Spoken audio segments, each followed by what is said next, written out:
तो हम कामयाब हो गए। बहुत इंटीमेट शॉट्स आए हैं। बिल्कुल, शूट के दौरान लग रहा था कि आप दोनों के बीच सचमुच मोहब्बत है कि नहीं? सार्टे gets you closure.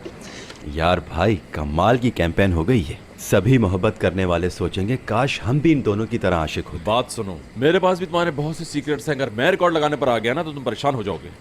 Sorry sorry sorry, मेरी क्या मजाल कि आपका रिकॉर्ड लगाऊं, मगर इस खुशी की वजह तो बता दें।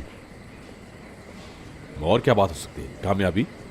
सिर्फ प्रोफेशनल कामयाबी या कुछ और भी? यानी हाँ, बस प्रोफेशनली समझ लो।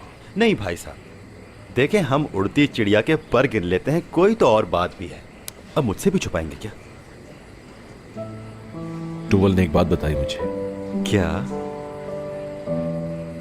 वो ये कि हयात ने बताया कि इब्राहिम के साथ रहने वाली बात झूठ थी। एंड शूट से पहले ये बात बताई उसने मुझे।